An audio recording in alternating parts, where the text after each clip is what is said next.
he's at the podium right now addressing the media. Bittersweet game for you, Vic, with the unbelievable defensive performance, but then kind of subpar offensively. And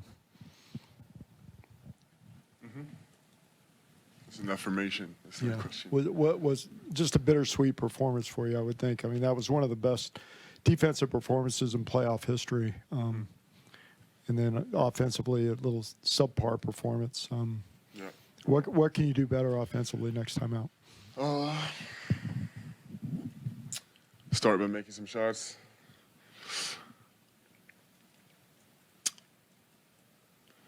Feel like know how to use my energy. You know, obviously used a lot of it on one side of the court, and on the other side, I used too much. Offensively, I used too much energy in things that didn't really help our team. So that's on me. But first thing, I start by making some shots. Vic, we've been asking you for 3-4 months now about how you thought this team was going to react when it got into a close playoff game against a team that had been there before. What did you feel about the way this team reacted to that situation this first time? I think there was some good and some bad. And I think the bad was,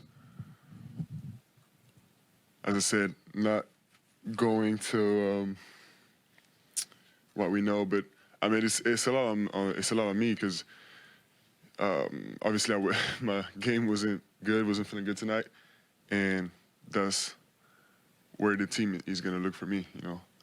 And you know, if I had been better, if the offensive leaders of our team had been better, it would have been different.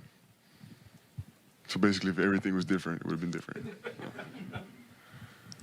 Julian just talked about how one possession goes different, it's a different outcome. Can you talk about your confidence in you guys making adjustments as a team as you guys have all season long?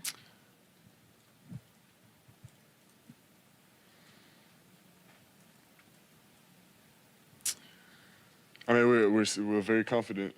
We're still very confident, and we were confident in what we were doing on the court. But honestly, I need to look at the film again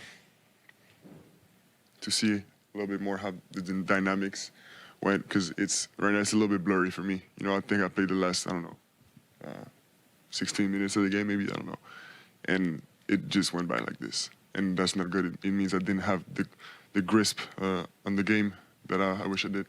Grasp, right? I don't know. Yeah, that's right. You talked about managing your energy before. Has managing energy become tougher as the playoffs go on? And what do you try to do throughout a game to be ready to take over late? That's when, you know, star players tend to really put their stamp on the game. I think it's knowing when, you know, when to pass the ball, when to score, because it makes the job tougher on the defense to have to take care of everything. But and the subject of the playoffs, I think obviously games are more physical, but there's no back-to-backs, and sometimes the 2 days in between games, so it's okay. You know, Victor, you've been pretty open about how competitive you are and how much you kind of disliked how the other team may have been facing some injuries. And so when you heard the news Anthony was going to play, how, just as a competitor, did you want to have that matchup and have him out there for game one?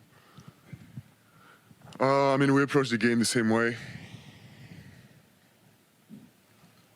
It's the playoffs, so we got so many things to think about. You know, we're ready for anything.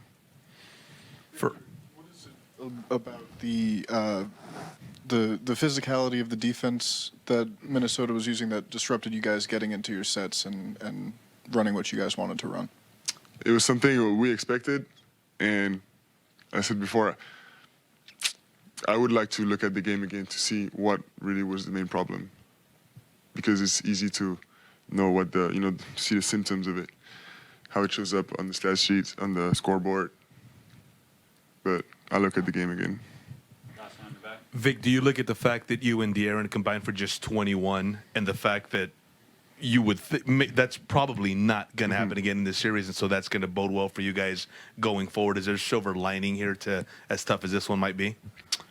Yeah, I don't know what a silver lining means, but yeah, of course, obviously, we have to be better. And as I said, it shows up on the stat sheet. But we need to figure out before 48 hours what we can do better. And I got no doubt that we will. I mean, it's I trust us. Thanks, Vic. Thank you. Yeah, Wemby. Gonna have to get Wemby a Yeah. silver line. Mitch, Victor had obviously a great game defensively, but what did they do to tie him up offensively? And did he take too many outside shots, too many threes? They did what they do. They're physical. They guard the basketball really well, especially direct actions where it's, kind of mano-a-mano situations. They got guys that are capable of doing it, and they take a lot of pride in it. So they did a good job there. And I think in the first half, I thought we were a little indecisive. Felt like there were times we got a little in between, whether that was to shoot or not, to drive or not, to pass or not, just in general. We were indecisive, and that hurt us in the first half. We picked up the pace a little bit there in the second half, and we missed some good shots. But, yeah, I think the process was probably better than some of the box score looked at some of that. I thought when he screened and rolled, we got some good looks and have to continue to do that more. Coach, can you talk through the last minute and how Julian Champagnie fought for those offensive boards and what made you trust him to take that last second shot? Yeah, he just did a good job, obviously, with the sense of urgency. We were down, excuse me, and so we were trying to play quick because it was a math problem at some point in terms of possessions and time left and what the score was. And he had some great multiple efforts there to keep us in the game. We got some good looks, missed them. And, offense rebounds has been an emphasis for us all year, but especially in those situations, you got to crash. And then on the last play, we got a rebound, and it felt like they weren't organized and there was enough time to ball and get a look, and we didn't push it right away. So it got to be that death knock time where you got to call a timeout or not. I thought Dylan did a good job pushing the ball, kicked it ahead of Julian. Julian had a flyby, got a three-pointer in rhythm. I had no problem with the shot. That was a great shot. I hope he shoots it every time.